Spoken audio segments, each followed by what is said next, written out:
up on today's show, we have new Pokemon news, Logitech is getting into cloud gaming, and some fool spent $100,000 in Diablo Immortal. What's Some good, everyone? fool? I'm sorry, but what a fool. Anyway, what's good, everyone? And welcome to another episode of the What's Good Games podcast, your source for video game news, commentary, analysis, and funny stuff every Friday. I am one of your hosts, Brittany Brumbacher, alongside the belated birthday girl, Andrea Renee. Oh, what's good, Britt? Oh, thank you for the birthday wishes. Birthday? It was very low-key, and that's okay. I rang in my final year of my 30th decade. Third decade, I think, is the more proper term for that. 30th decade, damn girl. I would be very. She's an old lord. I would be very old. Exactly. It was nice. Rihanna came over and we played some Escape Academy, which we're going to talk about a little bit later. And then on my actual birthday, I just mostly chilled at home. I ate donuts for breakfast. I had pizza for lunch, and I ordered sushi for dinner. You lived the best life. Yeah, it was pretty good. It's pretty legit. Awesome. Yeah. And Rihanna Manuel Pena is here. Hello. We mentioned you, now you're actually here. Also, And we were yeah. talking about your incredible hair before we started recording. Was it Zuri? Is that the character that it's reminding us of? Zuri. At least that's the character I've been staring at a lot lately because I've been playing a lot of Fortnite. And she's beautiful and I love her hair. I love her hair. And I said she can pop my head with her thighs. That conversation Probably. did happen. It did happen. It did happen. But anyway, that is my opening. And now I'm going to toss to Andrea because I'm about to start coughing. So Okay. So the thing that Brittany and I want to make a disclaimer about for this episode before we jump into the news is that the three of us are actually all traveling this week. And so we had to record the podcast quite early in order to get an episode up for y'all, which, you guys know us. We don't like to miss weeks. And because of that, the Pokemon news is going to have to be edited in afterwards. And there is a chance that it might not make it in the podcast. And there's a certainty that it's not going to make it into the YouTube video. So if you guys are watching at youtube.com/whatsgoodgames and you want to hear about the Pokemon news, you're going to have to listen to the audio version this week because I have to edit and upload the video version before I go. And because of Britt and I's schedules, we're not going to be able to get it into the video version. It's complicated, but thank you for your understanding. We appreciate and love y'all. it's true. Yeah, It's that's very my true. that's my disclaimer. I want to say thank you to this month's Patreon producers: Chewy, Godson, Alex Rigopulos, Faris Attieh, Justin Foshee, Matthew Goderre, and Punkdefied. And welcome to our Patreon community at patreon.com/whatsgoodgames. Leg Hero and Darth Smurf with 2 F's. Smurf. You got to get the Good extra name. f in there. Smurf. Yes, I like it. And thank you to our new podcast reviewers. I've been reading a bunch of them. Thank you to everybody who's taken the time to leave us new reviews like these fine folks. Brittany? We have Retro Steve and Rentoto. Ritoto? Sorry, I added an N in there where it didn't belong. Yeah, thank you. Like Andrea said, it does make us feel good. And it's fun for us to see how you listen to the show, where you listen to it. It's just like, you never really think about where your show ends up. I know some folks listen to it while they're working. Good for you. Or when they're taking care of someone or when they're playing video games. So yeah, just thank you for leaving us those lovely 5-star reviews. We've countered that asshat from a few weeks ago who said we're dumb chicks who just complain about Elden Ring. Yes. Good job, Yeah. everybody. High five to everyone. All right. This show is brought to you by HelloFresh and MeUndies, but we'll tell you more about them in just a little bit. This is where Britt's Pokemon segment is going to go. Unless you're watching the video on YouTube, and then we're just going to keep trucking along with the news. So our first news story that we're going to cover, if we don't cover Pokemon or if you're listening to the audio broadcast, is that Logitech is building a handheld cloud gaming console with Tencent. So I saw this story over on IGN and I wanted to pull it and talk about it because cloud gaming is obviously all the rage these days. And IGN writes that, announced in a tweet from Logitech, the device currently referred to only as the Logitech G gaming handheld will support several cloud gaming services and is expected to be released this year. But no images of the console have been released so far. There's a quote Very fun. You know how I feel about these PR quotes. We're thrilled to announce an official partnership with Tencent Games to bring cloud gaming handheld to the market later this year that will support multiple cloud gaming services. They have a blog post where you can read all of the details if you are so inclined over at the Logitech G blog. And they are going to be supporting high-end game services like Xbox's cloud gaming and NVIDIA's GeForce Now. And then there's, some fluff about how Logitech G is a leader and how Tencent is a leader and how they're excited to work together and, you know how these things go. Anyway, I think this is interesting because we haven't really gotten a lot of these third-party devices, and I think we're going to start to see more of them as cloud gaming becomes more ubiquitous. So I think it's interesting that Logitech, of all hardware makers, decided to get into this because obviously we know them for peripherals. We talk about Logitech stuff on this show all the time. They are a big partner of ours, but did either of you anticipate them getting into this business? No. Not at all. I am a fan of Logitech. I love all of the Logitech products that I've used. I was like a Logitech phone stand for many years because I am diehard Android over here. And You are. yes, I am. Team Green And Bubble over there. I always ruin it. And it's really cool to see them getting into the handheld business because I personally love handhelds. I've had almost every company's handheld over the years, starting all the way with my first Game Boy and that big huge Sega. And I have a Steam Deck now and have been playing it a lot. I've modded it so that I could do Xbox Cloud Gaming, which sounds like will be native on this Logitech handheld. And it's really interesting to see a big bet coming into like a console space from Logitech because we know there's been a lot of console shortages and chip shortages and a lot of manufacturing pipeline issues lately. But it seems like with the, catching up to the pre-orders that the Steam Deck and Valve team have been able to make. And I've also noticed a lot of stuff like in the tech space in general have been getting better production. Like for instance, Teslas are starting to come out faster. It seems like there may be a turn on the horizon for these hardware pieces and especially like the tech hardware. So maybe this is a good time to jump in as things become more available, as tech is a little bit less prohibitive as far as pipeline goes, and it can really come out with a big bang and have a lot of stock available at launch, which is going to be the big make or break moment, right? If it's another $500-$600 handheld and people can't even get it for a year, it may not actually work out. It'd probably be dead in the water. This doesn't strike me as that kind of a product because Logitech does have higher end stuff, of course, but what I think people really know them for is more mid-range to really good budget range stuff. I think about some of the more premium headsets that they offer, like the wireless, ones that we use, and I think that that's more of like a mid to mid upper, but it's not like a $500 piece of equipment. But they do own Astro now, and Astro is known for those premium things. So I'm hoping at least that this is going to be probably either in the $99.99 to $199.99 range. That feels like a good spot to be. Easy Especially day one purchase for me. You're not downloading stuff onto this device, which I think is important to remind people so you don't have to worry about hard drive space. And not having a hard drive, I think, is really going to bring the cost down quite a bit.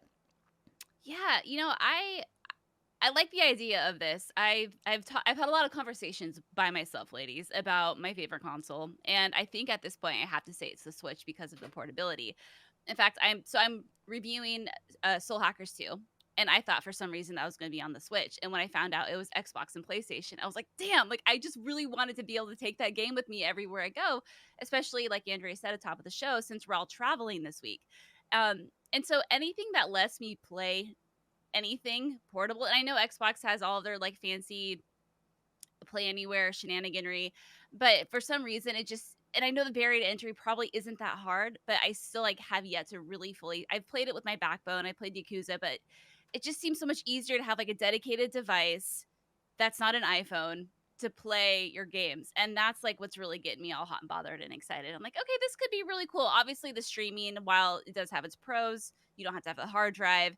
You have to have the internet connection at that point. And I don't know, how that's gonna work out in the wild, if you will.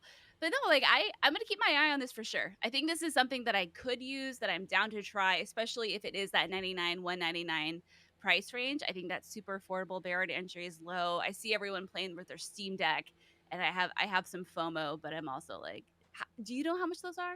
Do you guys remember? They're very Yeah, it's a lot. expensive. Right? Yeah, yeah. Which model did you get, Ree? I got the middle, so I think it was 256 gigs, and yeah, it was $500. Yeah, see? Like, cool, if you're gonna use it, like, yeah, absolutely. Like, I would pay for that, but I just don't think, I don't know. We'll see. I think this is a great entry point, though, and I think if anyone can really do it, Logitech is kind of built for it. So, cool. Let's do it. I Well, want one. hopefully we get to get eyes on it because all they released was a logo. So I'm guessing they're going to That's all do. we got. I'm guessing they're going to do some kind of a reveal later in the year. Maybe Gamescom. Who knows? Speaking of, this is not even a good segue. Go with it anyway. Speaking of what? Sony? Speaking of Sony, we weren't even talking about Sony. Oh, boy. I'm wearing a PlayStation shirt. You want to use that? Oh, yes. Hey, Rihanna, look at that lovely PlayStation logo that you happen to be wearing. Is it because you knew that we were going to be talking about PS5 today? Probably not. But here we are. This isn't even that big of a news story. They're just deleting a feature off of the PlayStation 5 that apparently nobody wanted and is using. Yeah, it's accolades. So essentially the idea with this was that you would play it online. Did any of you use this first and foremost? I guess that would be Gonna be honest, no. I completely forgot that this was a thing that existed. And same here, me too. I think the idea of it was great. So I'm reading from the Sixth Axis right now. So they had a really good example here. Oh, okay. Accolades was a good idea to encourage positivity through online multiplayer and foster more genuine sense of community. Once per online match in supporting games, you could award one stranger one of 3 accolades: helpful, welcoming, or good sport. Like in Overwatch, I guess. And I think like, hey, like I think it's great that Sony tried to do something that would foster a good, happy, engaging community. I think it's a good step. But at the end of the day, we're all a bunch of assholes. So clearly it didn't work out the way they intended. I don't know if it didn't work out because people are assholes or Okay, more no, so I'm being because people silly. are like, this is a waste of my time.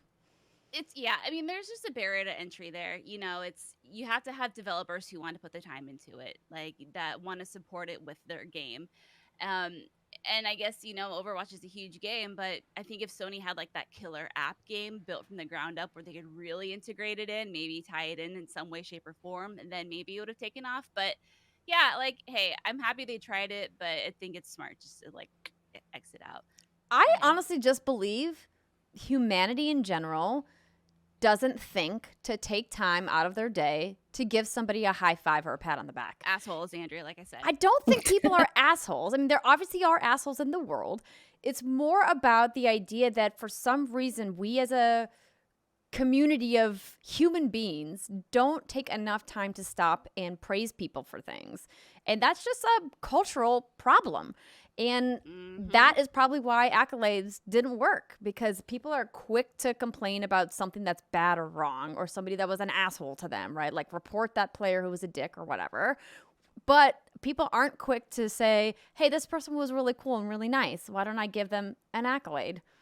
You know what Pokemon Unite does? Because this is all my husband plays is fucking Pokemon Unite. And like, hey, you do you, man. After each match, I look over and it shows every person on there that played in that match, and then you can just push a quick button and it says like, hey, good job, or high five, and he just goes through and he just gives props to every person on the team. And like that's simple and easy. I don't know how accolades worked with PS5, but that's something they do in Pokemon Unite. And he's actually made some like cute little like online buddies through Pokemon Unite, and they hop on Discord and they play. And it all started kind of from that high five system. So I think it can be, when it's done correctly, it can be really beneficial. But it just the barrier to entry just can't be there. It has to be super seamless.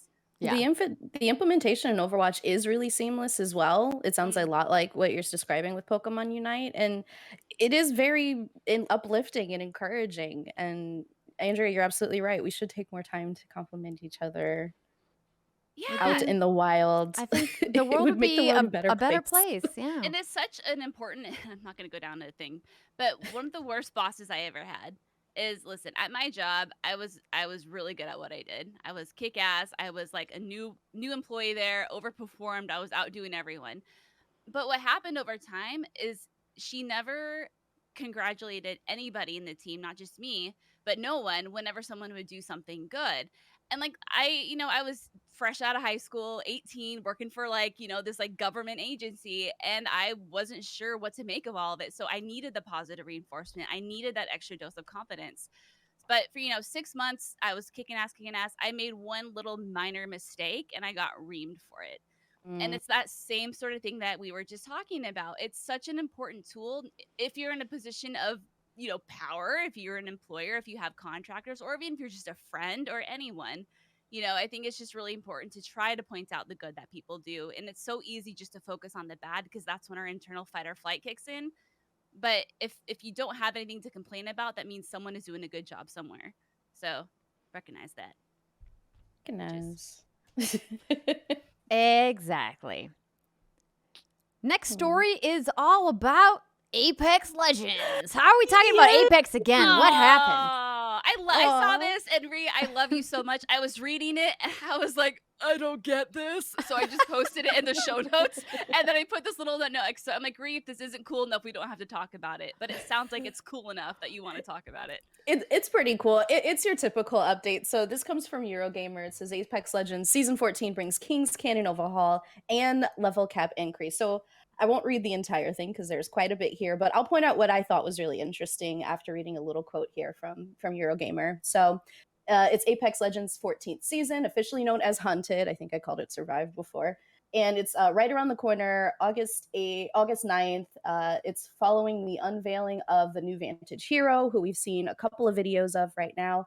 And the developer confirmed a major overhaul of the original Kings Canyon map, hallelujah, alongside a level cap for players. So the level cap works a lot like the prestige system and your Call of Duties, right? You reach level 500, you choose to go back to 0 and you get a token on your little emblem there, and then everybody sees, oh, you're back in round 2, and so on and so forth. And this is really exciting for competitive players, but even if you're not, which I know is a very small audience of people, there's a lot of really cool stuff here. So these are just notes that I took after scrubbing through lots and lots of these videos.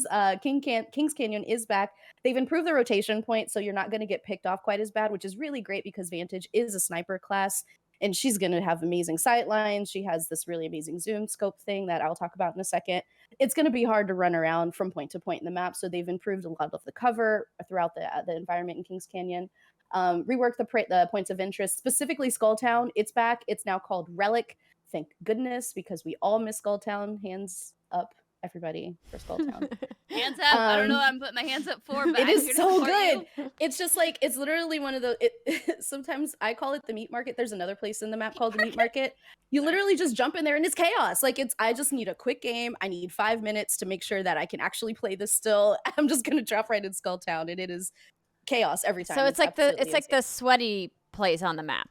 It is the sweatiest place on the map, and I am so grateful that it has returned. Okay. I have missed the sweat. It's been too cool. We need to heat it up. So we're going to Relic. Just drop hot every game. So a couple of notes on some of my favorite weapons. EVA 8 is getting buffed again because the EVA 8 is an automatic shotgun. I love shotguns. It's getting the double barrel stock back again, which is going to ruin a lot of people's days. I'll probably be one of them. And then also the Skull Piercer attachment is back for Longbow 3030 and Wingman. Now, okay, this was weird because I saw Parallax Stella on Twitter posted a lot of these highlights as well. And the first one that jumped out at me, the Wingman, which is a handgun, like the revolver. Everybody knows, like, a pistol in the game, if you're good with it, it's usually the best gun in the game. Wingman is no exception in most of the seasons of Apex. It is now a sniper class, and it uses sniper attachments and sniper ammo, which is so confusing, and I don't understand why. And you don't like sniper, right? I don't, and I'm terrible with the Wingman. Like, oh my god, I would literally rather just try to punch people to death than try the Wingman because I will miss every shot. It is so hard. But if you're good with it, you're a beast. You're a monster. And making it into a sniper class and giving it that extended mag and like quick reload, that is honestly really frightening. I'm gonna be upset with people who are good with Wingman in this season, but it's okay. Another head scratcher for me, the Spitfire, which is one of the best LMGs in the game, is now a light class instead of a heavy class. And it, when you hold a Spitfire, it's like like it feels like it should be a heavy gun. It literally sounds, looks, and feels heavy. They're changing it to a light class. No idea why. I'm not sure what's going on there with the meta. They did bring back a number of stocks, like I said, for the Wingman, the 3030, which are both heavy classes. So maybe they're just trying to increase the incentive for people to pick up light ammo and attachments by changing the Spitfire, but whatever. We'll see how that works. It'll probably get knocked back to heavy in the next season. We'll see. Also, a couple of changes for the knockdown shield and backpacks. Golds will now no longer give you a self-revive for the knockdown shield. It'll instead give you Guardian Angel, which is when you revive your teammate, they come back with some extra health. And gold backpack will no longer have Guardian Angel, since that's now in the knockdown shield. It's going to give you the ability to carry more healing items. So people are going to be going after gold backpacks a lot more regularly because you can carry as many med kits and giant batteries as you like. And getting into the new hero, this is the fun part. Vantage. She's really cute. She has a little bat. It looks like a Zubat. It flies around next to her and it does little squeaky sounds, which is adorable. I'm hoping, again, please Respawn, send us a plushie. And it is obvious that this is part of her moveset. So we have a bunch of Apex Legends heroes who have different movement capabilities, like Octane, who can jump on a jump pad. He's also fast. He has a little speedy legs. You have Valkyrie, who has a jetpack, which lets her essentially double jump as much as she wants. But what's really interesting about this one is Vantage. She has this thing called Echo Relocation with her little bat. I don't know the bat's name. Calling it Zubat for now. Where that. It's so cute, but she like sends it out and can hover over somebody. Like, let's say you want to get the drop on an enemy team, and then she like launches up to the bat, like high fives it, and then falls into a new spot.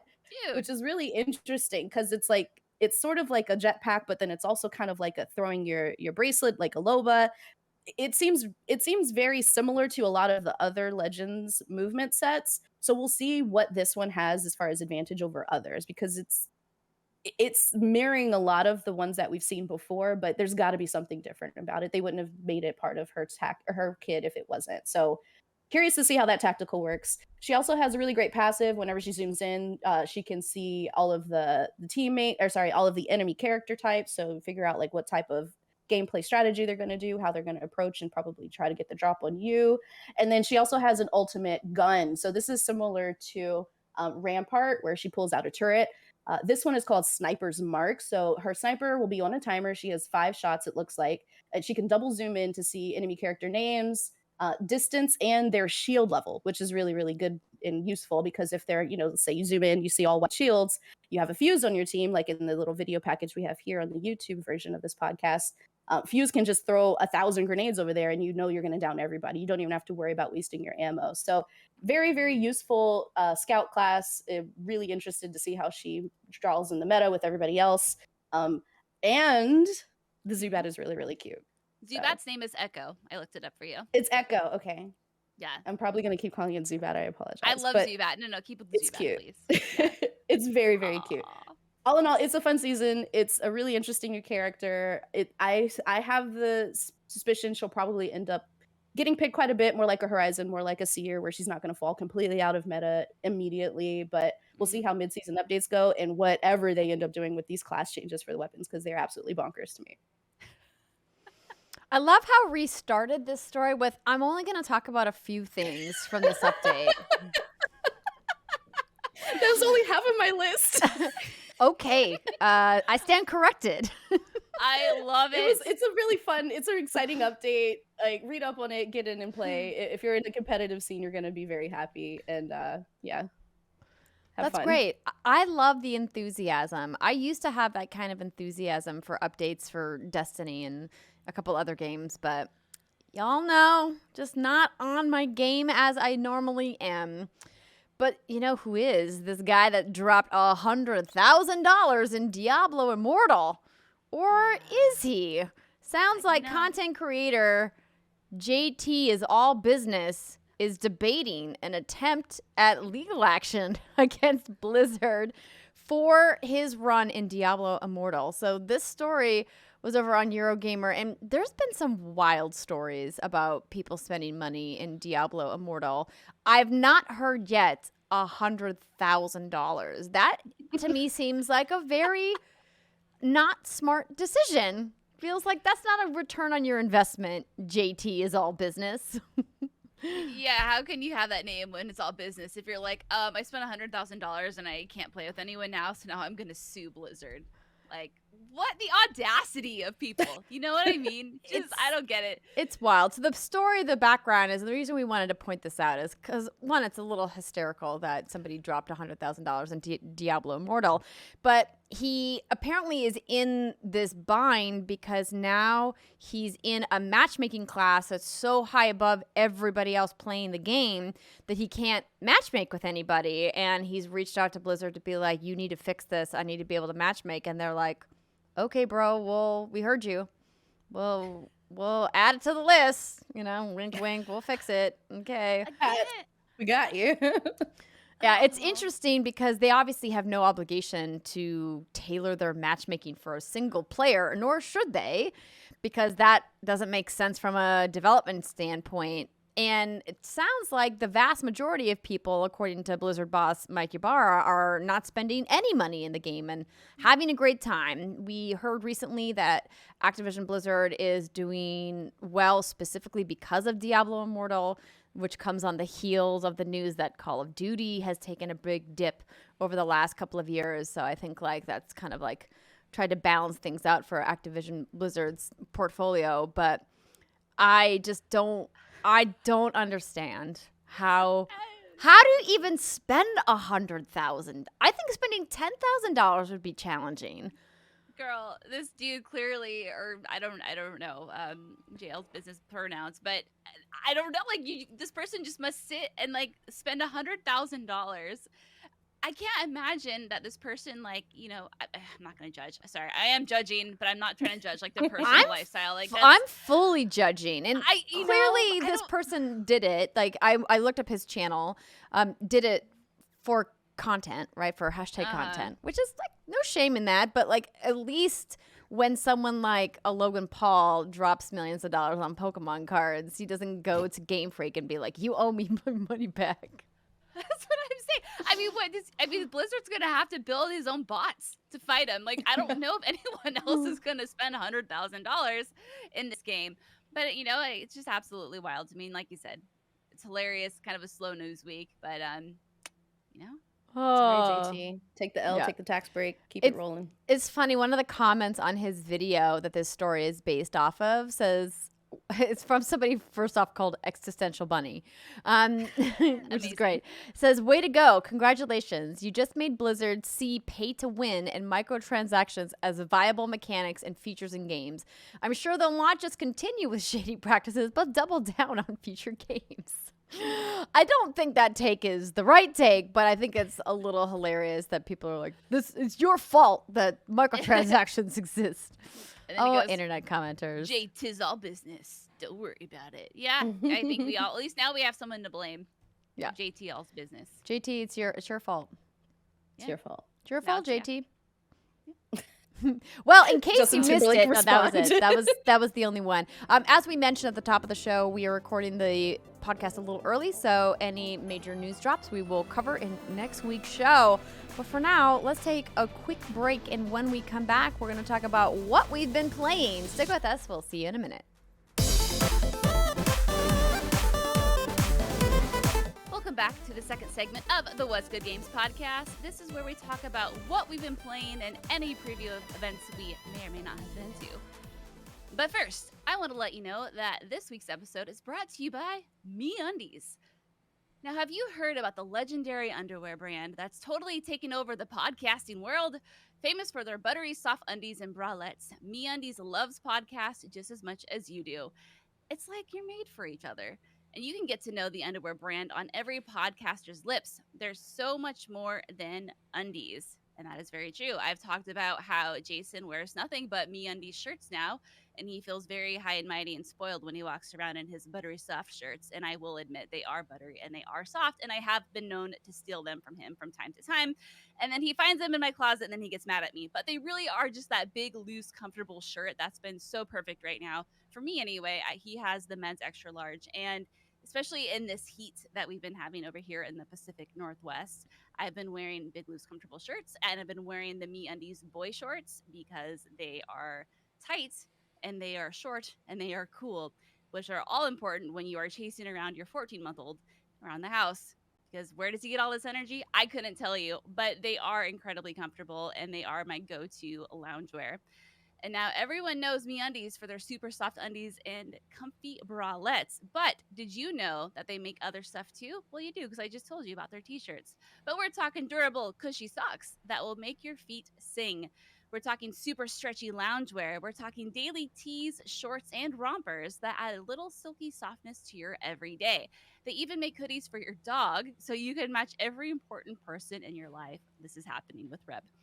Available in sizes extra small to 4XL in tons of colors and prints, MeUndies makes your destination. Make MeUndies your destination for all things soft and sustainable. And MeUndies has a great offer for our listeners. For any first-time purchasers, you get 20% off plus free shipping and returns. To get 20% off of your first order, free shipping, and a 100% satisfaction guarantee, go to MeUndies.com/WGG. That's MeUndies.com/WGG. And I'm very excited and very hoping that this winter, all three of us can be matching in our MeUndies onesies. Yes, please. Or Let's make it loungewear. I don't happen. even care. Let's Right? make it happen. It's been years. We all have MeUndies onesies, multiples, Several. in fact. Mhm. This episode of What's Good Games is brought to you by HelloFresh. So what is HelloFresh? If you're still asking that question, maybe it's your first time here at What's Good Games, because we love and talk about HelloFresh all the time. It's where you get farm fresh, pre-portioned ingredients delivered right to your doorstep with seasonal recipes. So you can skip trips to the grocery store and count on HelloFresh to make home cooking easy, fun, and affordable. Of course, that's why it's America's #1 meal kit. So it's the end of summer, right? It's August, and maybe you're heading out on one last vacation, and you're like, what am I going to do for food when I get there? If you're not staying at a hotel, of course. Well, did you know that with HelloFresh, if you're staying at a fun Airbnb somewhere, you can just update your delivery address to your vacation destination, and boom, you can get your food delivered there, and you can cook all the meals that you know and love in a new, fun place. Exciting, isn't it? Or maybe you're already in fall preparation mode. You've had your first PSL. You're already getting the sweaters out of the boxes. Well, good news. With over 55 weekly options, you can take the stress out of meal planning and prepping and just put it back on decorating like me. From family-friendly to fit and wholesome and even veggie, HelloFresh has tasty and nutritious meals sure to please everyone. Plus, HelloFresh is 72% cheaper than dining at a restaurant and is even cheaper than the grocery store. That's money back in your pocket. Cha-ching! I always hate throwing away the stuff I buy at the grocery store. Happens every time. So Brittany and I talk all the time about how we've been cooking with HelloFresh for a while, and I actually just ordered a bunch of new stuff. And one of the things that I tried that I really liked was this new spicy Peruvian chicken recipe that was chef's kiss. And it came with this delicious salsa verde sauce, and even my baby liked it, if you can believe it. So if you want to try America's #1 meal kit for yourself, go to HelloFresh.com/whatsgood16 and use our code whatsgood16 for 16 free meals across 7 boxes and 3 free gifts. Get cooking today at HelloFresh.com/whatsgood16 and be sure to use our code whatsgood16 to get 16 free meals across 7 boxes plus 3 free gifts. And it lets them know that What's Good Games sent you. Let's talk about some video games. Brittany, you have like a proper review this week, a preview? You got something fancy, right? Strap in, ladies. We are talking about an Atlas game. Oh no, really? Oh, Exciting.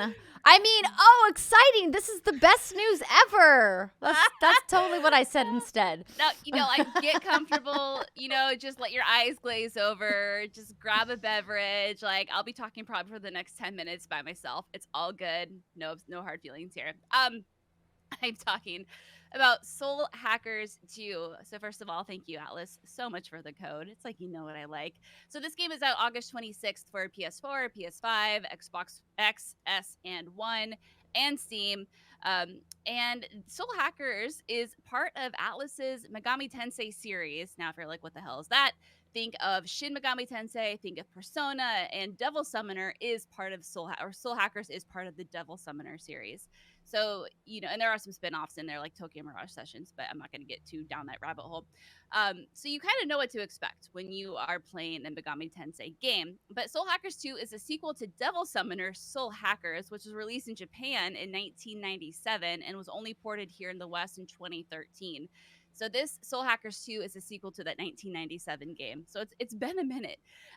It was brought back, I guess, due to fan demand, and the creators were like, "Hey, we think this has a good place in today's video game culture because it is all sci-fi and techie and whatnot."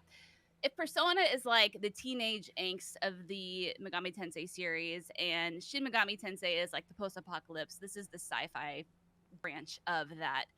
And this is a preview. And so this will only encompass everything that I've seen for the first 10 to 11 hours-ish of the game. So it's not a review. My thoughts are not final. So what is this wackadoodle game that I just have come to love so much? So I'm going to read this blurb from their website because if I try to explain it, we'd be here for 10 minutes, but they have it narrowed down here. So existing in the secret sea of humanity's data, a digital hive mind has evolved into sentience called Aeon.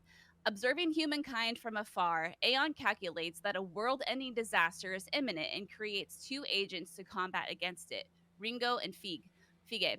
Together, these agents of Aeon must investigate and prevent a butterfly effect that will lead to the end of the world.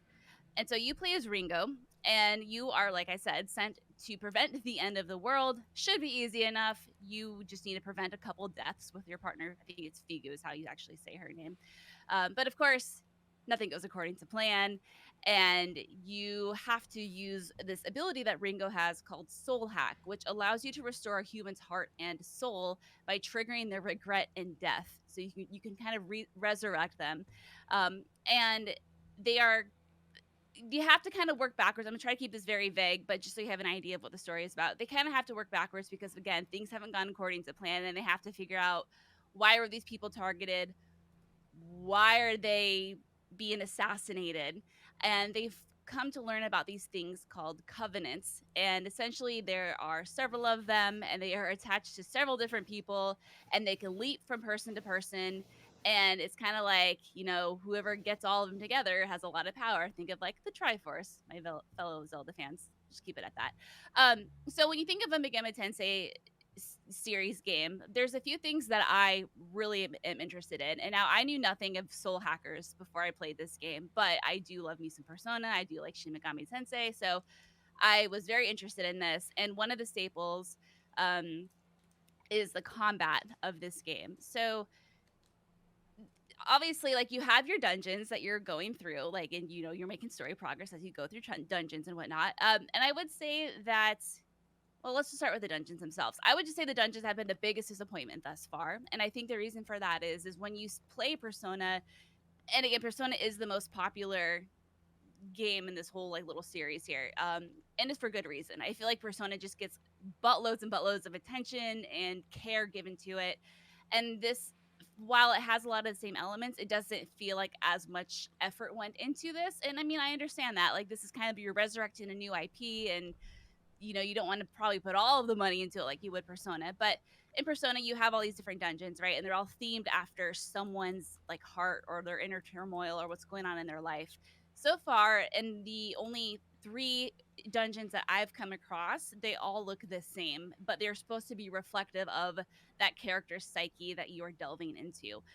They're all kind of like this dark blue. There's all these like futuristic cubes floating around through space. The ground looks kind of like all lit up and cubey itself, and it's just kind of boring, very, very linear, not very exciting or entertaining.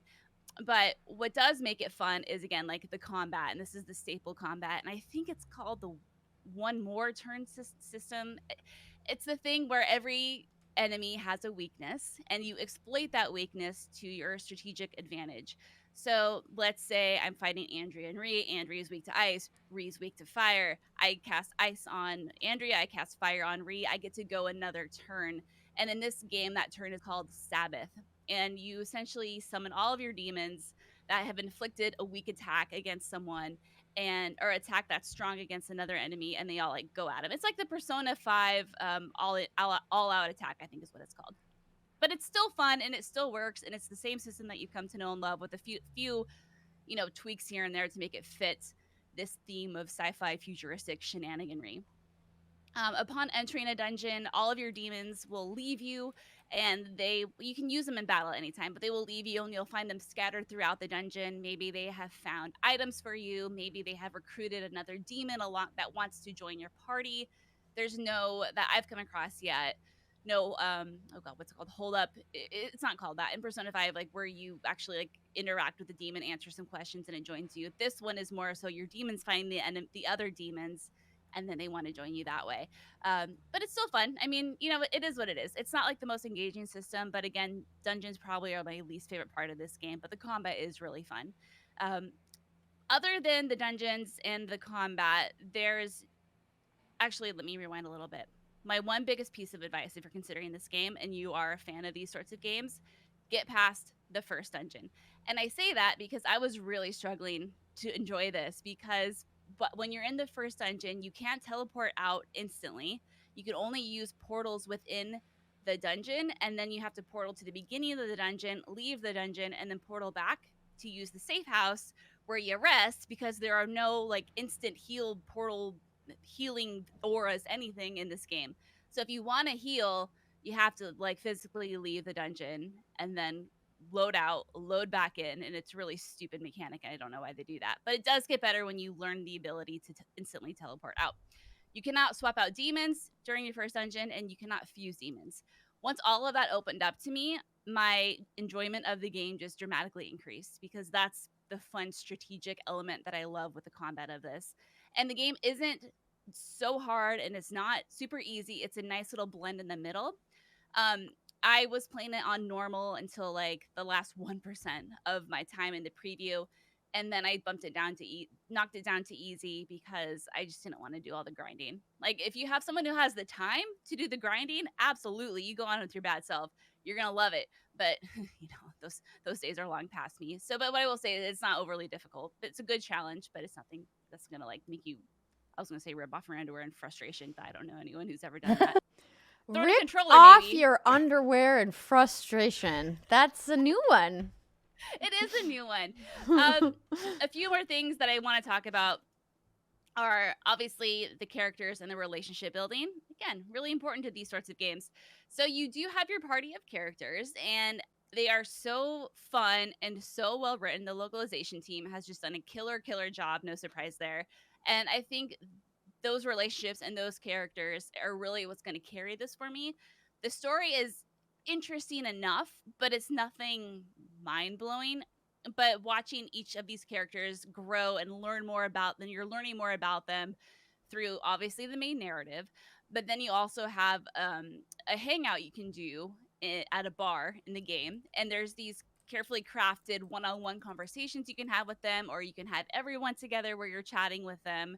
You can share meals with everybody, and again, all those conversations seems like they were written from the ground up per meal that you're making. So I think I bought green apple cider or something for a meal. And some people loved it, some people hated it, but it was very much tailored to that. So that's kind of fun. It's not like you're just buying something generic and getting a generic conversation. Again, it's the little details that really, really go a long way. You are able to do a lot of side quests. There is a lovely NPC named Madame Ginkgo, and Madame Ginkgo has a whole bunch of requests from civilians and other devil summoners, et cetera, et cetera. And by completing these, you earn items, you can get money. Sometimes it will actually spawn a very specific dialogue hangout session with one of the characters. And the more time you spend with your characters, I should have mentioned this earlier, you increase your soul level, which is like your friendship. And you need to have these soul levels at a certain ranking in order to progress in their specific dungeons. So again, like there's a lot going on in this game. So I think I've kind of covered like the main, like general what to expect from it. It's the setting of it's really cool. It's kind of like this futuristic cyberpunk Japan, which hi, it's like that's me. You know, I will say the towns are fun, and they're funky. It, it's not so you don't really get a lot of fun like navigating throughout these towns because it's just very linear. It's like you can walk up or down or maybe around a little bit. It feels more like honestly you're navigating through a list rather than actually exploring when you are kind of traveling from place to place to place. Um, but yeah, I mean, you know, it's really at first I wasn't entirely sure. I wanted to know like where's this combat? Like why can't I swap out my demons? Why can't I fuse my demons? Again, very big staples, very fun combat element there. But now that that's opened up and now that I feel the story is picking up a little bit and the characters are really starting to grow on me, I'm very excited to continue playing and see what comes next. So, I guess like the TLDR of this is it starts out for me a little bit slow. Um, but maybe once you get like 7-ish, 8-ish in hours in, and those aren't bad hours. It's just a little slow. And then it really kind of opens up. Anyway, the way I've been playing, that's how long it took. Isn't that the story of every JRPG ever made? It starts out slow and then gets really good like 15 hours in. 15 hours is a lot. Like, that's way too much. I would say this is even a little long for me. I had to definitely space it out over the course of a few days because I would never felt compelled just to sit on my ass and like play nonstop. And also, LOL, who can do that with a 14-month-old? So I was getting little chunks in here or there. But yeah, like you're right, Andrea. Like, unfortunately, sometimes like these games do take their really sweet time warming up. And maybe I'm just extra sensitive to it right now because I just don't have all that time in the world to just like let it get good. I just wanted to get good from the beginning, which is why I'm kind of frustrated that they locked a lot of these combat elements until after the first dungeon. But again, like, you know, that's probably how a tutorial should start or a game should start. Anyway, like I'm having a really fun time with it now that it's kind of getting up to my speed. I think the localization is really fun. These characters are super great. I could see this becoming a really fun game for a lot of people. And, you know, hopefully it comes back and becomes more of a staple of the Megami Tensei. I always get that mixed up. Tensei, not sensei. We're not talking about a teacher here. Series. You know, I think its diversification is great. I think expanding the library is great. I think there's a lot of potential there. You know, I just say if you like those sorts of games, if you like Persona and you're kind of looking for something a little sci-fi-y that feels like it got a little less attention and love from developers, like check out. I'm having fun with it. I plan to continue playing and seeing where these soul hacker gets me or something like that. I'm gonna hack your soul. I would hack both of your souls if something happened to you, is what I'm trying to say, despite the risks that it could pose to myself. I'll allow it. I'll allow it. Yeah, soul hackers. Well, I'm glad that you're enjoying it. It's definitely a little convoluted for people who aren't familiar with any of the franchises that you mentioned, you know, Yeah. Shin Megami Tensei, Persona, etc., because it's the interwoven nature of the storylines is, dare I say, more complicated than Kingdom Hearts? Oh no. You don't think Oh. so? Oh no. At least, you know, no. Kingdom Hearts is like 8 games following one string of narrative. This is just little pieces here and there. I can't, Andrea. Okay, then don't. How about instead, Brittany, Rihanna and I can talk about our Opening time shit. playing puzzles.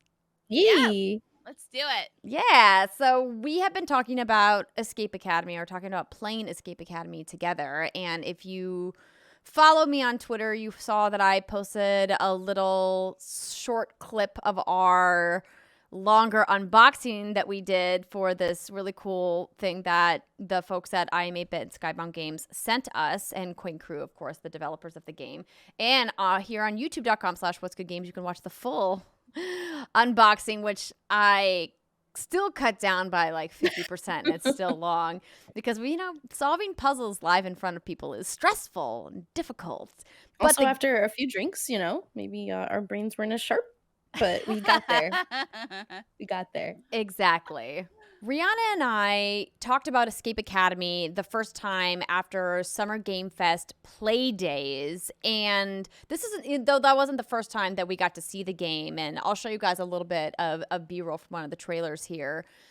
And we were really interested in playing this game, obviously had a lot of fun with the unboxing. And so she came over for my birthday and we sat outside and played like biggest air quotes couch co-op together, which was pretty fun. And this game is really just a nice way to connect with somebody and play co-op in a way that, you know, is not your traditional co-op experience. And Brittany, I think you and Jason would have a ton of fun with this game, being the co-op aficionados, of course, that you guys are. And we just had a lot of fun playing it. And obviously it's much easier when Rihanna was there in person versus when I was trying to relay what was happening with the box over the video call. But yeah, it's based off of escape rooms where you're going to this academy where you're training to be this best escape room artist. And there's all of these kind of kooky characters that you meet around campus. And then there's different places on the map that you go to basically just do escape rooms. And there's rankings for them. There's difficulty sliders. There's a time limit. And we were doing pretty good. I think we got a little overconfident, and then we're like, let's do one that's a little bit harder. And we actually ran out of time at the end, and we were like, oh no, did we fail? We did. I will, without giving anything away, I will say maybe the environment we were playing in made it harder to see a certain clue, which we were supposed to clearly use in order to solve a puzzle. Throw that clue under the bus. Just do it. We were that outside. It was dark. We're in the hot tub. We're having a couple bevies. Maybe that wasn't the most conducive environment. Again, maybe we should stop trying to escape room drunk. But yes, it was a lot of fun. And the forgiveness of the system is that you can ask for more time if you do run out during any particular puzzle. But what I think is really cool, and what we were starting to see the beginnings of after doing, I think, 3 consecutive puzzles, is the story behind what's going on in Escape Academy. So as you can see on the screen in the YouTube video, and as you mentioned, Andrea, you know, you're a young escape artist. Your approach to maybe come and join the ranks of these illustrious and decorated escapists of all time. And there's a lot of history and lore in this game, which is really fun for me. And, you know, getting to know some of the professors, some of your classmates is really interesting. And you get a lot of background as to like why this place exists, and maybe even more of a mystery sort of behind all of the rooms themselves. So there's a lot of draw to keep coming back. As far as replayability, I haven't tried replaying any levels aside from the one that we played in person at Playdays at Summer Game Fest, and then we played it again over the weekend together in person. It does not seem to have anything that's different or changed in the puzzles. They are all the same if you go back to them.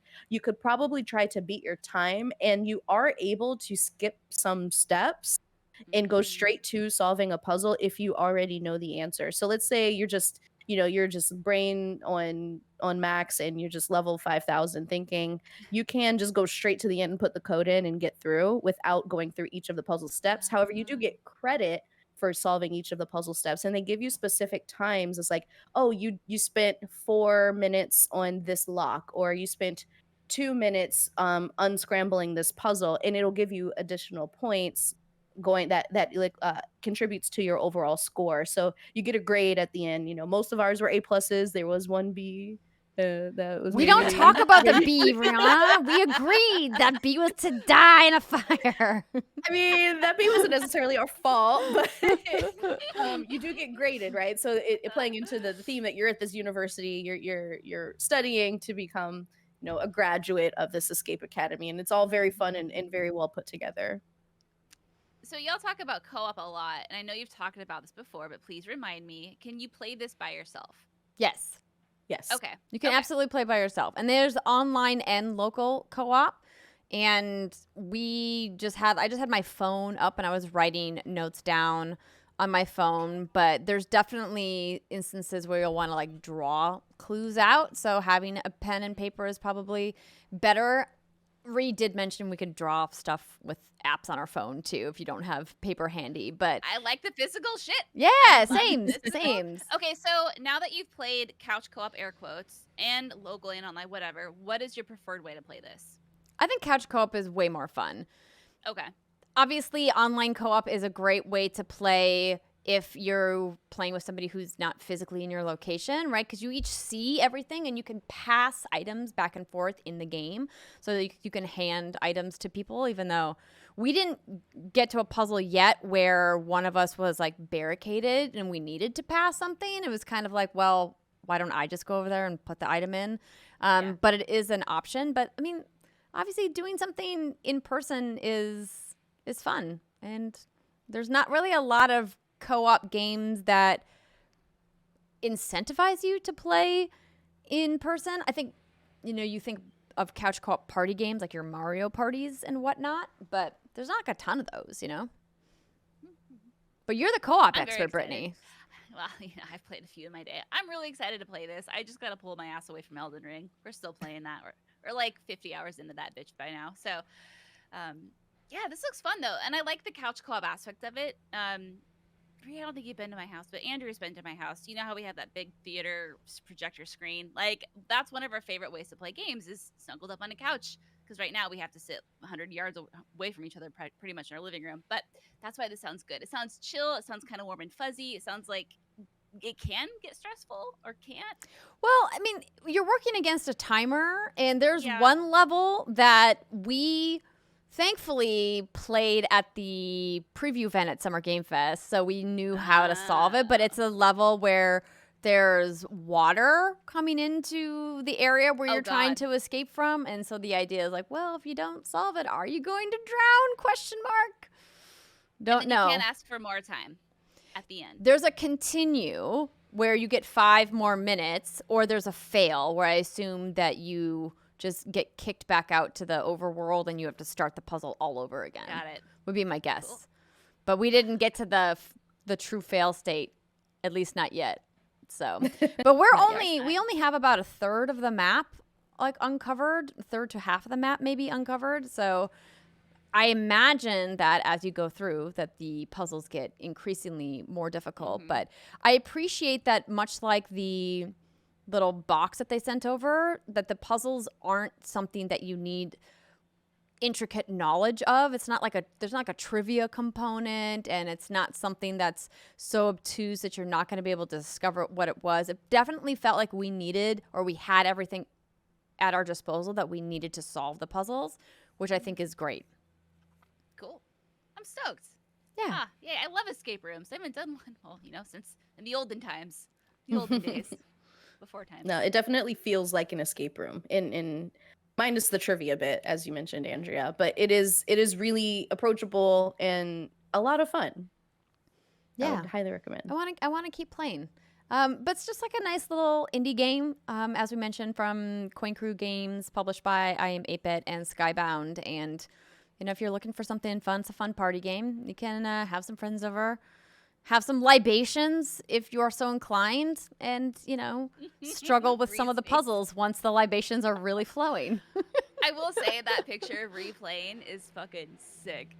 In the hot tub with, the nighttime, you got the TV going. That looks so fun. Ugh.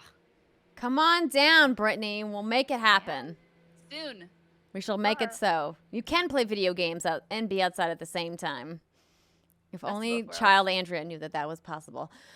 But anyway, that's going to do it for our show for this week. Thank you, everybody, for hanging out with us. We will be back next week where Rihanna will be talking about her Steam Deck impressions. You're bringing it on your trip this week? I am. I have a couple of games loaded. I even got, as I said before, xCloud working on it. So I'm going to run it through its paces and see how it goes. So I'll report back. Excellent. And Brittany will be out, still returning from her trip, but we will see you the week after. So hopefully everybody enjoys their weekend, is taking their last couple vacations before summer is over, and playing some fun games. Until next time, bye everybody.